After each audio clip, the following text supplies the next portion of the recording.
I think we all know that life is filled with small obligations, tasks, activities that are kind of boring and routine and not so exciting, things that you just simply have to carry out. And oftentimes, some of those activities involve interactions with others.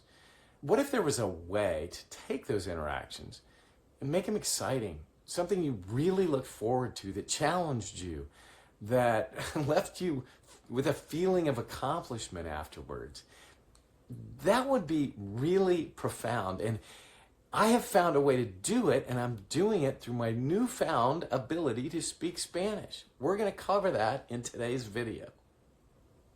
My name is Scott Bryan, and yes, if you've seen any of my other videos, I'm one of these guys that as an adult, very recently in the last couple of years, I have attained fluency, speaking fluency in Spanish.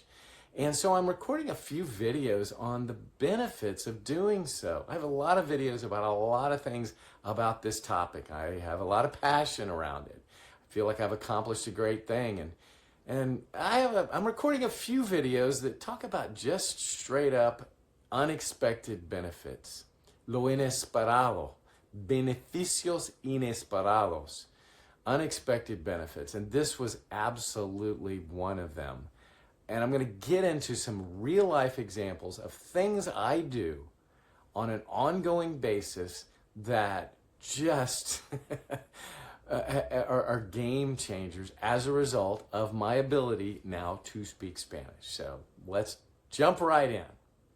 So I want to share with you a few examples of just maybe broad categories of things. You can expand upon what I'm going to present today, but these are examples. Again, once you've gained fluency, unfortunately, what I'm going to describe here does require a level of fluency. Hopefully this will be something inspirational to keep you pounding away on the path to get there. But one example is jumping in an Uber, okay? Mis hijos saben bien lo emociono cuando encuentro un chofer de Uber que habla español. My kids know when I get into an Uber and I find a driver that happens to speak Spanish. I live in Austin, Texas. There's a lot of them. It's joyous, right? Because think about that environment, right? So you got a guy that's driving you from point A to point B. You're going to spend time in the car with him. There's an opportunity to speak. He's captive or she's captive, can't leave, and they want to provide a good service, right? They're looking for the tip and all the goodness that comes from a job well done. So they're there to please. And if you happen to find somebody that speaks Spanish and you tee up a conversation, oh, let me tell you, you will absolutely be conversing with that person in Spanish. It is so much fun. Look, I enjoy people. I enjoy talking to people. That's one of the reasons why I've gone down this path of speaking Spanish. But again, it's such a great and simple opportunity because there's time. Nobody's in a hurry. It's a little bit more than transactional in that, again, you're stuck with this person for a few minutes. And there's no expectations. And I think typically when I kind of tee up a conversation, I say, "Hablas español, señor, por favor." I'll throw out something to get the conversation started. They love the fact that you're trying, that you're making an attempt. And anyway, I can tell you, I won't belabor this point. I think you get the idea here, but it's lots of fun, exciting adventures just simply driving from point A to point B with a chofer de Uber. Ejemplo número dos. Number two example here. And this one's a little trickier in that I'm thinking about doctor visits, as crazy as this sounds. And it could be, again, substitute dentist or anything. Anytime you're going to have interaction with someone or a place where it's pretty common that people speak Spanish, there's an opportunity. And I find this to be very true in the medical profession. There are a lot of people that speak Spanish in this country, and nurses and physician's assistants, etc., and even doctors themselves. You'd be surprised how many people speak Spanish and are there because they need to be there because they serve the population that they do. So I'll give you my personal example. A while back, I want to say 2-3 years ago, I had what's called una occlusión ocular venosa, an ocular venal occlusion, right? It's like a mini stroke inside the eye socket. Anyway, not a good thing, a freak thing. I'm all good and recovered from that now. But there was a period of time where I went to Austin Retina Associates and I had to get eye injections. Hey, doesn't that sound like fun? Anyway, once a month, I'd go to this location down the street to get these injections. And they go through your routine. It's pretty basic and boring. Every single time I go in there, I have to do a series of tests and such. And I recognized the fact that a lot of these nurses, they spoke Spanish. And so I teed up conversations with them. And they would always go through a lot of the same history and questions, but it was bold. I felt a rush of excitement saying, hey, let's do this conversation in Spanish. Por favor. I would say this in Spanish, and they'd say, pues. They'd always challenge me, throw something out to see if I could understand what they were saying.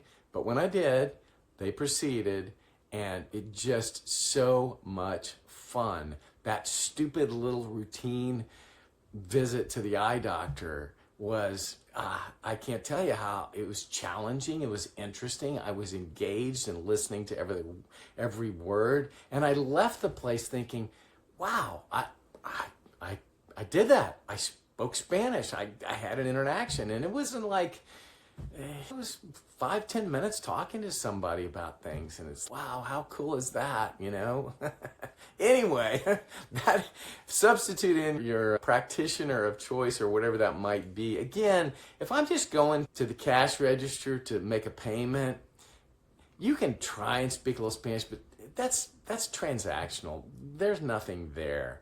You need something where there's a little bit of interaction. And I've since done this with doctors actually as well, for where we have to have a pretty deep conversation, and it works and it's fun. And again, how cool is it when you can have that relationship and it's the ordinary into an adventure.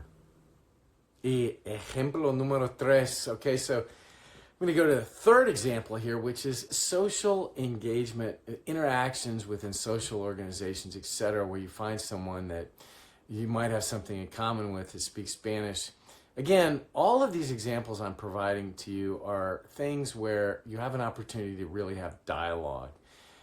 It's more than just a transaction, but you have an opportunity to sit down and talk for a few minutes. And one example I'll share is just through a social organization. One of my children attended the University of Texas, and he befriended a gentleman that grew up here, and he grew up in Fort Worth, but his parents were from Mexico, and he obviously speaks Spanish and spoke it quite well. And I got to know him through these ongoing interactions in this organization, and then through that I met his parents, and once or twice a year we had interactions, and it just became incredible friends as a result.